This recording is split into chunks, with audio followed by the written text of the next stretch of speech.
આ બાઈએ તો મને હે ને ઠકવી દીધો. ના પાડતો તો કે નથી જાવું એ તો થઈ જ ગયો. હું છે એની માં થાતી ખબર જ છે કે તું પાસ થઈ ગઈ છો.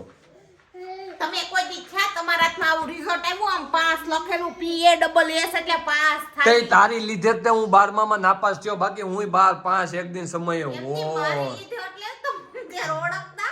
ના ઓળખતો નહીં, પણ હું આમ ટાઈપિંગમાં ગોતવા માટે હતો ને હું, એટલે એવું હતું.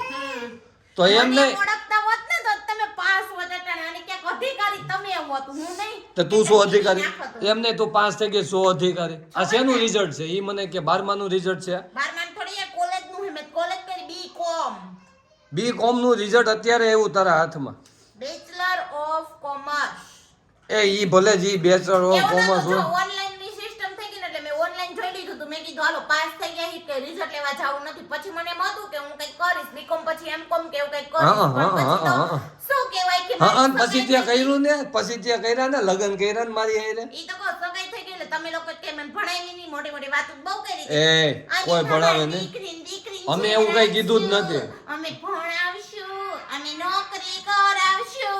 અમે એવું કઈ કોઈ જાતનું કીધું જ નહોતું. ઓકે, એટલે તું તારી બીજી ફિલોસોફી રહેવા દે. મને રિઝલ્ટ બતાય તો પાસ થઈ ગયો છો કેમ છો? આ PASS પાસ હો ભાઈ ઈ નહીં, એમ નો જો ને માર્ક્સ કેટલા આવ્યા હોય ને ઈ જો. જરૂર નથી એક્સટર્નલ માં પાસ થઈને એટલે ઘરે કે માર્ક્સ કેટલા આવ્યા ને ઈ જોવો ને બતાય. આખો દિવાળીએ નીંદવા જતી ને પેપર ભરવા ગઈ હોય ને તોય પાસ થઈ એને કહેવાય પાસ. એવું મારે ન જોવું, મિત્રોને બતાય.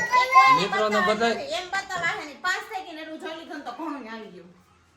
આખી કોલેજમાં એક એટલે એક કેટી નથી. એમાં એવું છે મિત્રો, એની મોનોપોલી છે. પાસ થઈ છે પરાયણે ઓલું કહેવાય ને કે ધક્કા ગાડીએ પાસ થઈ છે, એટલે એ પાસ થઈ ગયેલામાં તો હું 33% આવી ગયા હોય ને તોય પાસ તો થઈ જ છે. એટલે વાંધો નહીં તો 12મા રિઝલ્ટ બતાવું હારામાં હારું હે.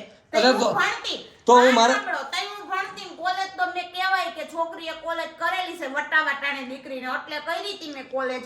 બાકી છે ને હું 12મું ભણતી ને ત્યારે 98 PR હતા. વાંધો ન. અરે 98 PR ને હું 10મું ભણતો ને અમારા કુટુંબમાં હે ને, એટલે અમે 3 ભાઈઓનું અમારું કુટુંબ થયું ને એમાં કોઈને 10માં 70% નહોતા, મારે એકલાને 70% હતા. તો 12માં તોય નાપાસ થઈ ગયો. થઈ ગયા તાન હું એક ફેલ થયો તો. હા, હું બધાય પાસ થઈ ગયા. એડવોકેટ બની ગયો, એક IT કંપનીમાં નોકરી કરે છે, ઇંગ્લિશમાં ટાઈપ કરે. અને હું તો આમથી આમ ખેતી કરું છું. બિસાકરો વિશાલ નાપાસ છે ને 12માં ખેતી કરું છું. લે ખેતી કરો તો હું કરું છું. આવડે ખેતી કરતા?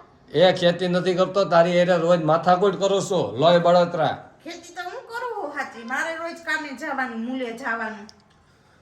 આજ આના 6/2018 નું રિઝલ્ટ, 2018 માં એને પરીક્ષા દીધી, 2018 નું રિઝલ્ટ આજ 2025 માં લેવા ગયા. એટલે ગણજો કેટલા વર્ષ થયા ઈ. કારણ કે 3જા મહિનામાં પરીક્ષા હોય. તમે વિચાર કરો, તમે જ્યાં ભણતા ને તમારું એક કાગળિયું હાચું છે, સ્કૂલ વાળાએ નામ બદલી નાખ્યા છે, નામ. હું ભણતો તો JB ડાયમંડ એન્ડ કાર્પ વિદ્યા સંકુલમાં. પછી અમે બધા ડાયમંડો એટલે નંગ નીકળી ગયા, એટલે JB એન્ડ કાર્પ વિદ્યા સંકુલ થઈ ગઈ. થઈ જ જાય ને. તો તમે ભણતા હતા ક્યાં ભણતા હતા? શ્રી કન્યા છાત્રાલય જામકંડોરણા. આજે મારા કેટલા બધા ટીચર્સ ને મળી, બધા ટીચર્સ મારો વિડિયો જોવે છે, મને બધાય ઓળખે છે. પહેલા ઓળખતા નવે ઓળખે. પણ તું આમે સો લખણ ખોટી જ આમ બધા તને ઓળખે જ ને, તું સો પહેલેથી લખણ ખોટી બધા બાંધતી હઈશું. એટલે ના કઈ નો બાંધતી, આ બાંધવાનું તમારે ફેરા પછી આવ્યું, આ ફેરા ભેગું આવ્યું. તું ઠેલા ભરવા માંડે હાલ, એટલે હું તને મૂકી જાઉં ત્યાં કન્યા છાત્રાલય ગૃહ માતા તરીકે. હા, હાચાય છે ને? હા તો વાંધો નહીં. હા